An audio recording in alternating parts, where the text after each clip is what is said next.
दोस्तों, मेघनाद रावण का पुत्र था, शक्तिशाली योद्धा था। मेघनाद को भगवान शिव से और ब्रह्मा जी से वरदान मिला था कि उसको कोई मार नहीं पाएगा जब तक कि उसके मर्म स्थान या वल्नरेबल पॉइंट यानी कि उसकी नाभि में तीर ना मारा जाए।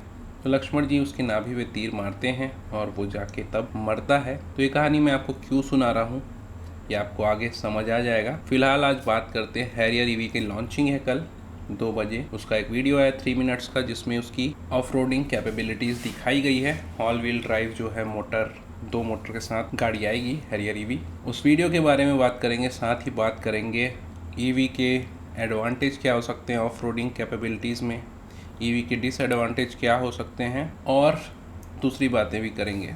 So let's go. दोस्तों, मेरा नाम है doctor Girish, doctor gadget channel में आपका स्वागत है। हैरियर ईवी का वीडियो है जिसमें कमेंट्री जो है दूसरे लैंग्वेज इंग्लिश और मलयालम में की गई है।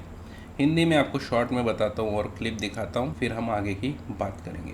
तो वही वीडियो स्टार्ट होता है कि गांव वाले बताते हैं एक बहुत बड़ा रॉक है जिसका नाम एलिफेंट रॉक केरला में, वहाँ पे बार बार बिजली गिरते रहती है और उसका एल्टीट्यूड 4000 फीट है। वहाँ पे बच्चे जाते थे तो वहाँ पे इतनी हवा चलती थी कि उनको लेट के रहना पड़ता था, खड़े होकर चल नहीं सकते थे। तो वैसी जगह पे एक प्रो ऑफ राइडर वहाँ पे एक हैरियर ईवी को चढ़ाते हैं। लैंडलॉर्ड वहाँ पे लोकल जो है वो बोलते हैं कि वहाँ पे गाड़ी ले जाना तो पॉसिबल ही नहीं है, वहाँ पे कोई रास्ता ही नहीं है। अगर कोई ले जाता है तो उसकी अगर गिरा तो डेथ होना तय है, चाहे कोई भी प्रिकॉशन ले, बहुत खतरनाक है। तो यहाँ तक आज तक कोई गाड़ी ले जाने की, कार ले जाने की कोई हिम्मत नहीं कर पाया है और आज हैरियर के ये जो ड्राइवर हैं वो ये ट्राई करने वाले हैं। तो वो चीज़ 1 2 3 स्टेज में होने वाली है। क्वाड व्हील ड्राइव या 4 व्हील ड्राइव बोल सकते हैं, उस कैपेसिटी के साथ ऑफ रोडिंग मोड और ट्रांसपेरेंट मोड का यूज़ करते हुए, रॉक क्लाइंब मोड का यूज़ करते हुए, चारों चक्के पर पावर के साथ कैसे हैरियर ईवी अलग अलग मोड को यूज़ करते हुए चढ़ती है। और साथ में ये भी दिखाया गया है जहाँ पे स्टीप ज़्यादा है, चढ़ाव ज़्यादा है, वहाँ पे बूस्ट मोड का यूज़ करके ये चढ़ती है। तो विजुअल्स काफ़ी अच्छे हैं, काफ़ी इम्प्रेसिंग है, रेंज रोवर के एडवर्टीज़मेंट की याद दिलाते हैं। तो ये हो गई बात दोस्तों इस वीडियो के बारे में। तो डिटेल में तो हम लॉन्च के बाद ही बात करेंगे। फ़िलहाल तो हम ईवी की in general of road capabilities में क्या क्या प्रॉब्लम हो सकती है, क्या क्या एडवांटेज है उसकी बात कर लेते हैं। तो ये एडवांटेज क्या हो सकता है? देखिए, ईवी में आपको इंस्टेंट टॉर्क अवेलेबल रहता है 0 आरपीएम पे भी। 0 आरपीएम मतलब जब हमको आइस व्हीकल में पावर चाहिए होता है तो थोड़ा सा एक्सेलरेट करना होता है, आरपीएम बढ़ाना पड़ता है, तब जाके मैक्सिमम टॉर्क पे हम जा पाते हैं। ईवी में ऐसा नहीं है, आपको गाड़ी खड़ी भी है तो तुरंत आपको फुल टॉर्क अवेलेबल होता है, जो कि ऑफ रोडिंग कैपेबिलिटीज़ में इजाफा करता है, बढ़ाता है उसको। दूसरी चीज़ है लो सेंटर ऑफ ग्रेविटी। बैटरी नीचे होने की वजह से सेंटर ऑफ ग्रेविटी नीचे रहती है, ज़्यादा स्टेबल रहती है, रोल ओवर यानी पलटने का चांसेस कम हो जाता है। तीसरी चीज़ है इसमें मूविंग पार्ट जैसे बेल्ट हो गया, ट्रांसमिशन वगैरह कम होते हैं तो फेल होने का चांसेस कम, पार्ट हैं तो कम चीज़ें फेल होने के चांसेस रहेंगे, तो इसलिए वो फेल होने के चांसेस कम हो जाते हैं। चौथी चीज़, आप इसमें मल्टीपल मोटर लगा सकते हैं, जैसे कि इसमें 2 मोटर हैरियर में लगा हुआ है तो चारों व्हील को पावर दे सकता है। आइस व्हीकल में चारों व्हील को पावर देना है तो ट्रांसमिशन काफ़ी कॉम्प्लेक्स टाइप का ट्रांसमिशन लगता है, तो वो चीज़ है कि उसमें आप 2 इंजन तो नहीं लगा सकते ना, तो इसमें 2 मोटर लगाने की जगह होती है, तो आपको ज़्यादा अच्छे से टॉर्क को डिस्ट्रीब्यूट करने का ऑप्शन सॉफ्टवेयर और मोटर की मदद से मिल पाता है। तो ये सारे हो गए एडवांटेजेस। अब डिसएडवांटेजेस ईवी के सुन लेते हैं, जो कि नंबर में कम नहीं है, वो भी ज़्यादा है। तो डिसएडवांटेज में तो पहला डिसएडवांटेज ये है कि आप कहीं ऐसे ऑफ रोडिंग जगह पे चले गए, जंगल वंगल पहाड़ वहाड़, आपको कितनी बैटरी चढ़ाव पे लगनी है या ऑफ रोडिंग में लगनी है वो अंदाज़ा नहीं रहेगा, क्योंकि रेंज तो प्लेन रोड के हिसाब से बताता है जनरली, तो आपको एक रेंज एंजाइटी हो सकती है वहाँ पे। दूसरी चीज़, गाड़ी का वेट बैटरी के कारण बहुत ज़्यादा होता है। हैरियर में तो 80 किलोवाट के आसपास की बैटरी लगी रहेगी, तो वो बहुत भारी रहेगा। तो कई बार कीचड़ वगैरह में या ऐसी जगह पे जहाँ पे वेट कम होना चाहिए ऑफ रोडिंग व्हीकल का, वहाँ पे ये फंस सकती है, तो ये वेट दूसरा इशू हो गया। तीसरा इशू है कि लिमिटेड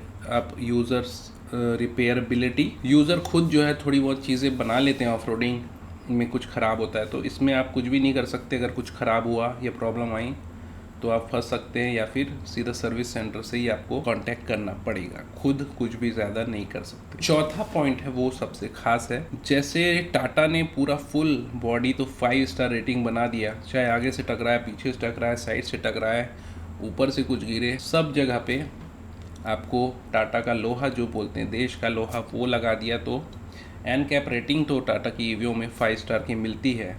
लेकिन जैसे मेघनाथ का बाकी सब तो स्ट्रॉन्ग था, बट उनकी नाभि में अगर कोई तीर मारता तो वो वर्नरेबल पॉइंट हो जाता, वो मर्म पॉइंट हो जाता, मर्म स्थान हो जाता। वैसा ही ईवी का मर्म स्थान होता है कि बैटरी, जो कि सबसे वल्नरेबल जगह पे लगी रहती है, सबसे नीचे जहाँ पे टकराने के चांसेस रहते हैं। मेरी नेक्सॉन ईवी की 205 mm ग्राउंड क्लियरेंस होने के बाद प्लेन रोड में चलाते हुए हल्का सा डैमेज होने से उसका बैटरी ना तो वारंटी में क्लेम हो पा रहा है, ना तो इंश्योरेंस में। तो इस तरीके से सीधा बैटरी, जो सबसे महंगा पार्ट है इलेक्ट्रिक कार का, वो बदलना पड़ जा रहा है हमको। 10 लाख 8 लाख की बैटरी है, वो अगर बदलना पड़ जाए, अगर ऑफ रोडिंग के शौक में, अगर हैरियर ईवी के साथ ऐसा ही है, तो उसमें कोई सपोर्ट अगर नीचे अलग से नहीं दिया है, जैसे नेक्सॉन में नहीं दिया है, तो वो फिर कहाँ से आदमी ऑफ रोडिंग कर पाएगा। वो गाड़ी तो 20-35 लाख, 20 से 35 लाख के बीच में आएगी।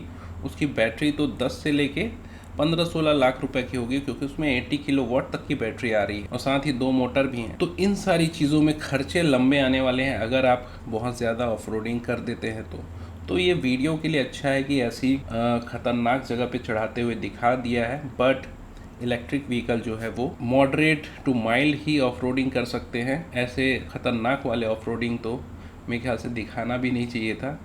एडवर्टीज़मेंट के लिए ठीक है, वो तो लॉन्च के बाद पता चलेगा कि ऐसी कुछ चीज़ें दी गई है कि नहीं कि जो बैटरी को बचा सके।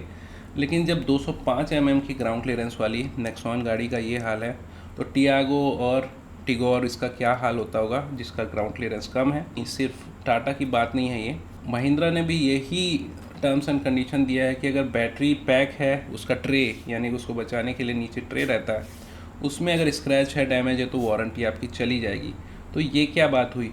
अगर आपको इतना ही बैटरी को प्रोटेक्शन देना था, इतना ही रूल उस पर लगाना था, तो बैटरी को छत वत पे लगाना चाहिए फिर, अगर वो महंगा है और वल्नरेबल पार्ट है तो ये चीज़ मुझको समझ नहीं आई।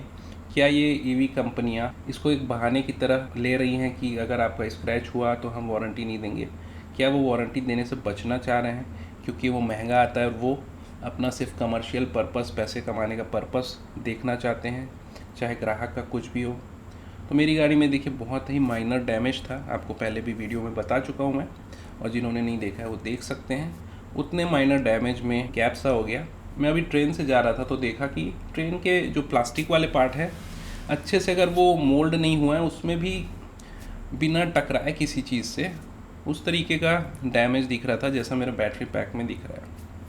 तो एक बहाने की तरह ले रहे हैं कि भाई हल्का सा स्क्रैच आ गया तो वारंटी ना दो, क्योंकि हर किसी की गाड़ी कहीं ना कहीं, कभी ना कभी इंडिया में ऐसे अनइवन जो ब्रेकर्स वगैरह होते हैं, पॉट होल खुले रहते हैं, कहीं पे कंक्रीट का ढक्कन खुला रहता है, तो ऐसे होना बहुत ज़्यादा कॉमन है। मेरे ख्याल से हर गाड़ी ऐसे टच हो ही जाती है। जब 205 mm की ग्राउंड क्लियरेंस की गाड़ी टच हो गई तो बाकी गाड़ियों की तो पूछिए ही मत। तो ये एक मेघनाद वाली बात हो गई। मैं यहाँ पे रावण के पुत्र से नहीं कंपेयर कर रहा हूँ, उस वल्नरेबिलिटी से कंपेयर कर रहा हूँ जो कि उसकी नाभि में था। तो बैटरी तो नाभि से काफ़ी बड़ा होता है, इतना बड़ा मेघनाद का नाभि का एरिया जो है वो नेक्सॉन या हैरियर या कोई भी ईवी में रहे तो बहुत मुश्किल की बात है। आप लोगों का क्या सजेशन है इसमें ज़रूर बताएं कि ये चीज़ ऑफ रोडिंग कैपेबिलिटी को कम करती है या नहीं, और आप भी कुछ पॉइंट ऐड करना चाहें तो ज़रूर कमेंट में बताएं। तो अगली बात ये कर लेते हैं हम लोग, ऑल व्हील ड्राइव होने से क्या फ़ायदा हो सकता है। ऑफ रोडिंग तो ऐसे कर नहीं सकते, ऑफ रोडिंग नहीं कर सकते, बट ऑल व्हील ड्राइव होने से आप वेट सड़क पे या रेन वगैरह पे बेटर आपको ग्रिप मिल सकता है, बेटर टॉर्क मिल सकता है। 2 मोटर है, ऑल व्हील ड्राइव बनाने के लिए 2 मोटर है, तो आपको ज़्यादा एक्सेलरेशन मिलेगा। 0 to 100 आपको ज़्यादा फास्ट या कम सेकंड में करने मिल सकता है ये हैरियर ईवी के साथ भी। तो ये चीज़ें तो रहेंगी ही। ऑल व्हील ड्राइव में आपको माइल्ड या मॉडरेट आप ऑफ रोडिंग हल्का फुल्का कर सकते हैं। गाँव वाले एरिया में कभी जाना पड़ जाए तो वो चीज़ें जहाँ पे रोड नहीं है। बाकी फुल फ्लेजेड करना तो मेरे ख्याल से बहुत ज़्यादा रिस्की हो जाएगा। ऑल व्हील ड्राइव होने से बेटर गाड़ी का कंट्रोल मिलता है, स्किड वगैरह नहीं होती है ब्रेक वगैरह मारने से, तो ये भी एक फ़ायदा रहता है। अगर आपको फुल ऑफ-रोडिंग करना है तो ईवी अच्छी रहेगी या आइस व्हीकल अच्छी रहेगी, तो मेरे हिसाब से आइस व्हीकल ज़्यादा अच्छी है 4x4 या ऑल व्हील ड्राइव या ऑफ-रोडिंग के हिसाब से, क्योंकि वही सारी चीज़ है। इसको यूज़र रिपेयर कर सकता है, इसमें आपको लाइट वेट बॉडी बनाने का ऑप्शन रहता है और आपको रेंज एंजाइटी नहीं रहती है। आप एक्स्ट्रा पेट्रोल लेके कहीं भी जा सकते हैं रिमोट एरियाज़ में जहाँ पे ऑफ रोडिंग का चांसेस हो, और ये बैटरी की वल्नरेबिलिटी ऐसी वाली बात नहीं रहती है। आइस व्हीकल में कहीं भी थोड़ा बहुत टच हो जाए, घिस जाए, बैंड हो जाए थोड़ा बहुत, तो फंसते नहीं है, कम से कम आप बाद में जाके उसको रिपेयर करा सकते हैं। तो ऑफ रोडिंग के लिए मेरे ख्याल से पेट्रोल या डीजल वाली गाड़ी ही ज़्यादा अच्छी रहेगी। जिप्सी एक अच्छा ऑप्शन था पहले, साइलेंट रहती थी, बढ़िया लाइट वेट थी, बट पता नहीं क्यों मारुति ने उसको बंद कर दिया। शायद जिप्सी के ग्राहक आज भी मौजूद हैं। अगर 5-6 लाख में गाड़ी आती थी, उस रेट में अगर आज भी जिप्सी दें तो लोग शौक़ से ही एक जिप्सी खरीद लेंगे। लेकिन जनरली कंपनीज़ यही कर रही हैं कि जो सस्ता वैल्यू फॉर मनी प्रोडक्ट है वो हटाते जा रही हैं और महंगे चीज़ों से रिप्लेस कर रही हैं। क्योंकि अगर 4x4 आपको 6 लाख में मिल जाएगा तो क्यों आप खर्च करेंगे 20, 25, 27, 30 लाख। तो ये एक मेरे को लगता है कि मार्केटिंग स्ट्रेटजी है, सस्ती और अच्छी गाड़ियों को मार्केट से हटा देना। तो भाई फ़िलहाल इस वीडियो में इतना ही। Thank you so much for watching. अपने कमेंट्स ज़रूर छोड़ दीजिएगा और आपकी क्या राय है ज़रूर कमेंट्स में लिखिए। हम सभी को जो देख रहे हैं उनको भी हेल्प मिलती है और पढ़ने में अच्छा लगता है। तो thank you so much for watching. मिलते हैं नेक्स्ट वीडियो में, तब तक के लिए बाय बाय, टेक केयर।